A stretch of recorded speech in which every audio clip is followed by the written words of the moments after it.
Cinta Andara episode 2. Dara, apa yang kamu pikirkan, Nak? Supmu sudah mendidih. Suara Tante Emi, ibu mertuaku, mengagetkanku dari lamunan. Saat ini, kami sedang berada di dalam dapurnya, melakukan aktivitas sehari-hari sebagai seorang wanita. Kami sedang memasak bersama untuk makan malam. Kebetulan malam ini Hana dan Mike akan berkunjung ke rumah. Oh, iya Bu, maafkan Dara, kataku sambil mematikan kompor.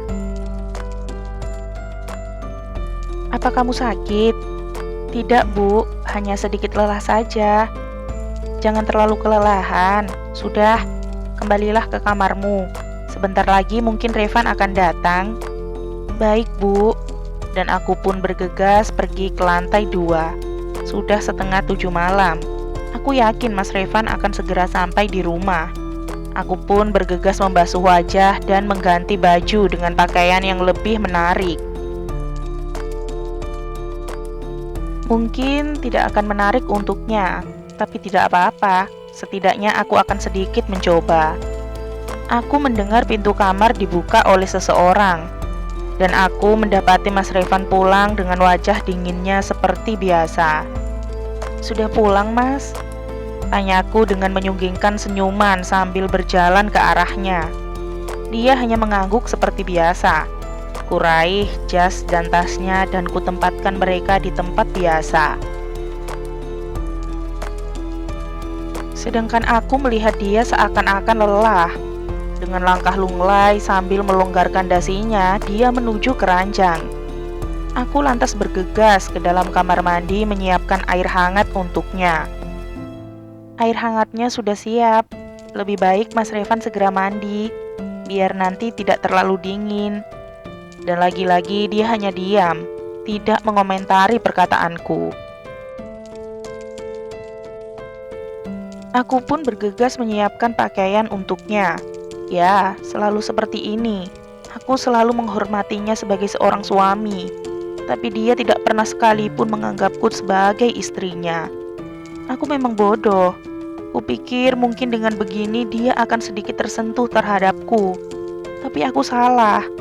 Selama 2 tahun aku menjalani semua ini, aku tetap berada di tempat yang sama.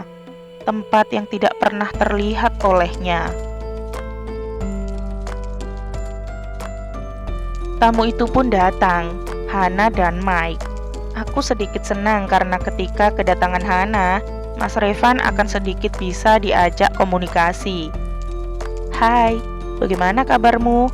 Tanya Hana yang langsung menghambur ke dalam pelukanku. Aku baik Hana, kamu sendiri? Aku sangat baik, jawabnya dengan penuh semangat. Bagaimana hubungan kalian? Lanjut Hana lagi. Hana memang selalu menanyakan hubungan kami, karena hanya Hana yang tahu bagaimana dinginnya hubunganku dengan Mas Revan. Masih sama, jawabku dengan sedikit menyunggingkan senyuman, memperlihatkan pada Hana jika aku tidak apa-apa. Oh astaga Dara, lagi-lagi Hana memelukku. Aku tahu dia mengasihiku lebih dari kakaknya sendiri. Orang yang paling bahagia saat melihat aku menikah dengan Mas Revan adalah Hana. Dari dulu dia memang berharap aku bisa bersatu dengan kakaknya. Sudahlah, ayo masuk. Kupikir kalian sudah lapar.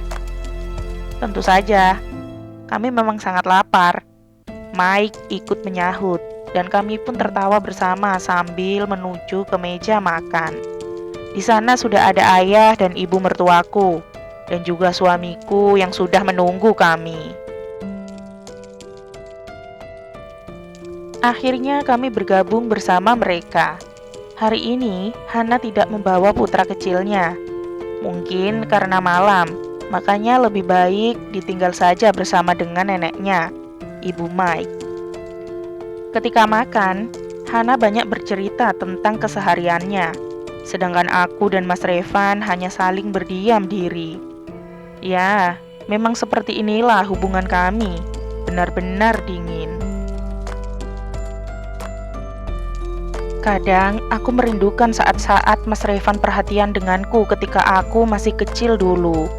Dia yang selalu membantuku mengerjakan PR. Dia yang selalu menghajar anak-anak lelaki yang suka menggangguku. Dia juga yang suka memberikan tumpangan untukku ketika ke sekolah. Aku rindu masa-masa itu.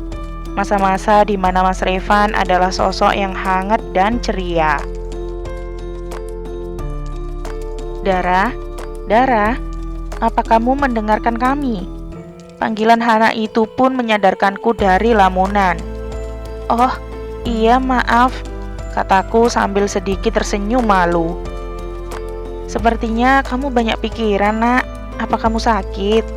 Kali ini ibu yang bertanya. Tidak, Bu. Saya baik-baik saja. Ceritalah, Dara. Sepertinya memang ada yang mengganggu pikiranmu, kata Hana menimpali.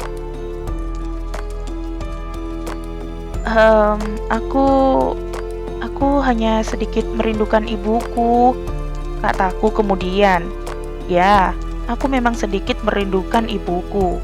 Sudah sejak setahun yang lalu, ibu pindah keluar kota, dan aku merasa kesepian di sini.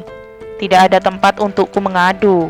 Meski saat ibu masih di sini pun, aku tidak akan pernah mengadu atas perlakuan Mas Revan terhadapku. Besok kan Minggu, kamu bisa meminta Revan untuk mengantarmu. Kalian bisa menginap beberapa hari di sana. Aku yakin ibumu juga pasti merindukanmu, kata Tante Emi menyarankan. Saya akan berangkat sendiri, Bu. Mungkin Mas Revan masih lelah dengan pekerjaannya, jawabku kemudian. Tentu saja aku tidak akan meminta dia untuk mengantarku. Dari ekspresi wajahnya saja, dia terlihat enggan membicarakan tentang hal ini. Dan akhirnya kami pun melanjutkan makan malam kami bersama. Setelah makan malam selesai, semua keluarga berkumpul di ruang tengah. Sedangkan aku dan para pelayan tentunya membereskan sisa-sisa makan malam tadi. Jangan berpikir jika Tante Emi jahat seperti Ibu Tiri dan aku seperti Upi Abu. Itu tidak benar. Berulang kali Tante Emi melarangku untuk melakukan pekerjaan seperti ini. Tapi tentu saja aku tahu diri. Tidak ada yang bisa kulakukan untuk keluarga ini selain melakukan pekerjaan rumah tangga seperti sekarang ini. Tante Emi sangat menyayangiku seperti anaknya sendiri. Tapi tentu saja, dia tidak tahu bagaimana menderitanya aku saat ini ketika hidup berumah tangga dengan putranya. Sesekali aku melihat ke arah mereka dan tak sengaja mataku saling bertemu pandang dengan mata Mas Revan. Seketika itu membuatku gugup. Tatapan matanya dingin, sangat dingin seakan-akan aku bisa membeku hanya dengan menatap matanya. Ada apa dengannya? Dan tanpa kusadari ternyata kini dia sudah berada di sebelahku. Ada apa? Ada masalah denganmu? Tanyanya kemudian. Suara itu suara pertamanya yang kudengar hari ini. Sedikit aneh mungkin, karena kami memang tidak pernah bercakap-cakap jika tidak penting. Dan apa ini? Dia menanyakan keadaanku. Setelah 2 tahun menikah, baru sekali ini dia menanyakan keadaanku. Tidak ada apa-apa denganku, jawabku dengan tersenyum manis terhadapnya. Kenapa kamu ingin ke rumah ibu? Aku hanya merindukannya. Aku akan mengantarmu besok. Dan setelah kalimat itu, dia pergi begitu saja. Aku memandangnya dari belakang, memandang punggung lebarnya. Sedikit tersenyum, sedikit senang karena dia sedikit memperhatikanku.